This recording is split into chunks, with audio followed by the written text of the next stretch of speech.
नमस्ते बच्चों, स्वागत है आपका हमारे YouTube channel mission school education में। आज हम पढ़ने वाले हैं 8 ग्रेड कक्षा 8 में। आज हम पढ़ेंगे 8 ग्रेड में हिंदी विषय में पाठ 6 को हल करेंगे, भक्ति के पद। सभी ने अपनी किताब निकाल ली होगी। अपनी किताब को निकाल लें, पेन पेंसिल को हाथ में ले लें और सीधे हल करने में लग जाएं। तो ज़्यादा समय ना लेते हुए सीधे बढ़ते हैं हम अपने पाठ की तरफ और शुरू करते हैं आज का वीडियो। हमारे पाठ का नाम है भक्ति के पद। आज हमको इस पाठ को हल करना है। सभी बच्चों से रिक्वेस्ट है, वीडियो पसंद आए तो इसको लाइक कर लें और एक बार कमेंट जरूर करें कि जो है आप कहाँ से इस वीडियो को देख रहे हैं। हमारा पहला प्रश्न है, मात्रक छंद दोहा में पहले और तीसरे, दूसरे और चौथे चरण में कितनी कितनी मात्रा होती हैं। तो ऐसा छंद जिसकी जो है मात्राओं के आधार पर जिसमें गणना की जाती है उसे मात्रक छंद कहते हैं। दोहा छंद जो है उसके पहले और तीसरे चरण में जो मात्रा होती हैं वह आपकी 13 मात्रा होती हैं और दूसरे और चौथे चरण में 11 मात्राएं होती हैं। इसलिए इस प्रश्न का जो सही उत्तर है वह हो जाएगा आपका ऑप्शन नंबर ए। अगला प्रश्न है, चरणवार मात्राओं की दृष्टि से दोहा का विपरीत छंद कौन सा है। तो दोहा का जो विपरीत मतलब जो है पहले और तीसरे चरण में 11 और दूसरे और चौथे चरण में 13 मात्रा जिसमें होती हैं वह कहलाता है आपका दोहा का विपरीत। तो वह होता है आपका सोरठा। अगला प्रश्न है, श्री राम की भक्ति करने वाले इनमें से मुख्य कवि कौन है। श्री राम की भक्ति करने वाले मुख्य कवि जो है वह तुलसीदास हैं। अगला प्रश्न है, इनमें से कमल का पर्यायवाची कौन सा है। हमको कमल का पर्यायवाची बताना है। तो कमल का पर्यायवाची जो है वह पंकज है। कमल को जो है पंकज कहते हैं। पंख का मतलब होता है कीचड़, जा का मतलब होता है जन्म लेना। कीचड़ में जो जन्म ले उसको बोलते हैं पंकज। एक यहाँ पे शब्द लिखा है अंडज, तो जो अंडे से जन्म लेता है उसको बोलते हैं अंडज। इस तरीके से कमल का पर्यायवाची हो गया पंकज। हमारा अगला प्रश्न है, इनमें से शुद्ध वर्तनी वाला शब्द कौन सा है। हमको बताना है शुद्ध वर्तनी किसकी है, सही स्पेलिंग कौन सी लिखी है। ऑप्शन लिखा है वाल्मीकि,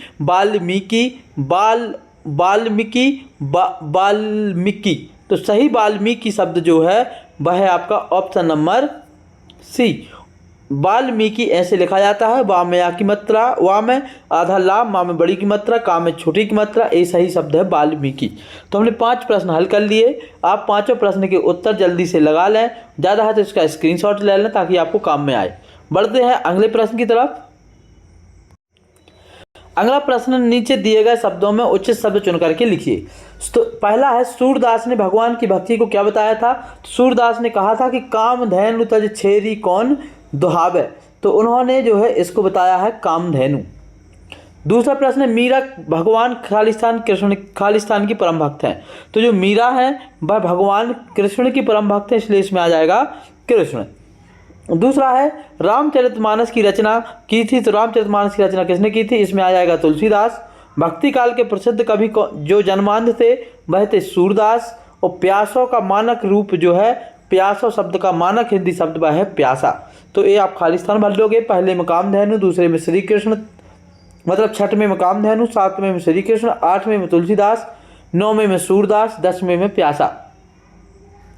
अगला हमारा प्रश्न नंबर 11 है, अधम का उद्धारक किसे कहा गया है। इस प्रश्न का उत्तर है, अधम का उद्धारक भगवान श्री राम को कहा गया है। तो इस प्रश्न के उत्तर में आप लिख लोगे, अधम का उद्धारक भगवान श्री राम को कहा गया है। अगला प्रश्न है प्रश्न नंबर 12, प्रभु जी तुम घनवन हम मोरा। पंक्ति में घन का अर्थ क्या है। तो प्रभु जी तुम घनवन हम मोरा। तो इस पंक्ति में घनवन का अर्थ है, इस पंक्ति में घनवन का अर्थ बादल है और जंगल है। भगवान को बादल और जंगल कहा है और खुद के लिए जो है सूरदास ने मोर बताया है। अगला प्रश्न है, गिरधर नागर किसे कहा गया है। तो गिरधर नागर जो कहा गया है वह भगवान श्री कृष्ण को कहा गया है। अगला है, मात्राओं की गणना कर बताइए कि कौन सा छंद है। तो इसका हमको उत्तर बताना है। तो यह है पहले और तीसरे चरण में 11, दूसरे चौथे चरण में 13 मात्राएं हैं। आप इसको जब गिनोगे तो जहाँ पहले और तीसरे चरण में 11 मात्राएं हों और दूसरे और चौथे चरण में 13 मात्राएं हों, वहाँ पर होता है सोरठा छंद। यदि इसका उल्टा होता कि पहले और तीसरे चरण में 13 मात्रा होती और दूसरे और चौथे चरण में 11 मात्रा होती तो दोहा हो जाता। इसका उत्तर हो जाएगा सोरठा छंद। आगे बढ़ते हैं। हमारा अगला प्रश्न है, रैदास जी की भक्ति किस भाव की है, उदाहरण है तो बताइए। रैदास प्रभु को चंदन, स्वयं को पानी, प्रभु को बादल, स्वयं को मोर, प्रभु को चंद्रमा, स्वयं को चकोर, प्रभु को दीपक, स्वयं को बाती बताते हैं तथा भगवान को स्वामी और स्वयं को दास बताते हैं। तो इस तरीके से जो है रैदास की भक्ति थी। हमने पढ़ा था जो रैदास ने अपना दोहा या जो पद बताया है उसको आपने भी पढ़ा होगा कि प्रभु जी तुम चंदन हम पानी, जाकी बास अंग अंग समानी। वो पूरा पद आप जो पढ़ेंगे तो आपको पूरा उत्तर और अच्छे से समझ में आ जाएगा। बढ़ते हैं अपने अगले प्रश्न की तरफ।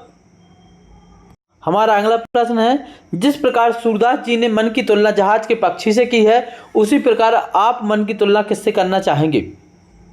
तो जिस तरह सूरदास जी ने मन की तुलना जहाज के पक्षी से की है उसी तरह हम भी अपने मन की तुलना पक्षी से, जहाज के पक्षी से करना चाहेंगे, क्योंकि ऐसे ही हमारा मन भी उस जहाज के पक्षी की तरह ही होता है जो कहीं भी भटक के आए अंत में भगवान के चरणों में लगता है।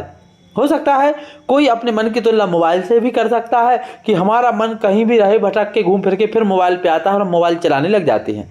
तो आपको इस तरीके से इस प्रश्न का उत्तर यही लिखना है कि हमारा मन जो है, हम अपने मन की तुलना सूरदास ने जिस तरीके से जहाज के पक्षी से की है उसी तरह हम भी जहाज के पक्षी से करना चाहेंगे।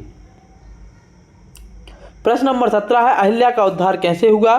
तो इसका उत्तर जो है अहिल्या का उद्धार कैसे हुआ, इसके उत्तर में हम लिखेंगे कि जब भगवान श्री राम अपने गुरु विश्वामित्र के साथ वन की यात्रा कर रहे थे तब उस स्थान पर पहुंचे जहां अहिल्या पत्थर की मूर्ति बनी थी। जैसे ही भगवान राम के चरण पत्थर को स्पर्श हुए अहिल्या नारी बन गई और उनका उद्धार हो गया। ये था अहिल्या का उद्धार। हमने पढ़ा था, जब हम पढ़ रहे थे कि जो है अहिल्या जो है गौतम ऋषि की पत्नी थी और उनको श्राप दिया गया था गौतम ऋषि के द्वारा कि तुम पत्थर की बन जाओगी और भगवान जब तक तुम्हारा स्वयं आके उद्धार नहीं करेंगे तुम पत्थर बनी रहोगी। तो उस परिप्रेक्ष्य में ये आया था। तो इस प्रश्न का उत्तर हो जाएगा ये वाला कि भगवान श्री राम अपने गुरु विश्वामित्र के साथ वन की यात्रा कर रहे थे तब उस स्थान पर पहुंचे जहां अहिल्या पत्थर की मूर्ति बनी थी। जैसे ही भगवान राम के चरण पत्थर की मूर्ति को स्पर्श हुए अहिल्या नारी बन गई और उनका उद्धार हो गया। अगला हमारा प्रश्न है कि खर्चा नहीं कोई चोर न लेवे, दिन दिन बढ़त सवायो, पद में आए तद्भव शब्दों के तत्सम रूप लिखिए। तो जैसे यहाँ पे आया है खर्चा नहीं चोर ना लेवे, तो यहाँ पे तद्भव शब्दों के तत्सम लिखने हैं। चोर और चौर, दिन का तद्भव हो जाएगा दिवस, बढ़ना का तद्भव हो जाएगा वृद्धि। साथ ही इसका भावार्थ लिखना था। तो पंक्ति का अर्थ है कि राम नाम रूपी ऐसा धन है जो खर्च नहीं होता, कोई चोर इसको चुरा नहीं सकता, प्रतिदिन यह बढ़ता ही जाता है। तो भावार्थ भी लिख दिया हमने। और यहाँ पर जो है चोर का जो तत्सम जो है डाकू भी हो सकता है।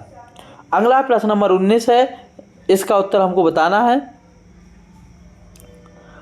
रैदास को किसके नाम रटने की रट लगी है और वे इस आदत को क्यों नहीं छोड़ना चाहते। कवि रैदास को प्रभु भक्ति में राम नाम की रट लगी है। वे इस आदत को इसलिए नहीं छोड़ पा रहे क्योंकि वह भगवान को चंदन, स्वयं को पानी, प्रभु को बादल और स्वयं को मोर, प्रभु को चांद, स्वयं को चकोर, प्रभु को दीपक, स्वयं को बाती, प्रभु को मोती, स्वयं को धागा, प्रभु को स्वामी और स्वयं को दास बताते हैं। ये संबंध ऐसे हैं जो एक दूसरे के बिना अधूरे हैं, इसलिए वह इस आदत को नहीं छोड़ पा रहे हैं क्योंकि वह भी चाहते हैं कि भगवान के बिना वह अधूरे रहेंगे। तो इस प्रश्न का उत्तर भी आपने लिख लिया होगा। बढ़ते हैं हम अपने अगले प्रश्न की तरफ। अगला प्रश्न है, भक्ति काल के प्रमुख कवि कौन कौन हैं, उनके नाम किसी एक के बारे में 5 लाइनें भी लिखिए।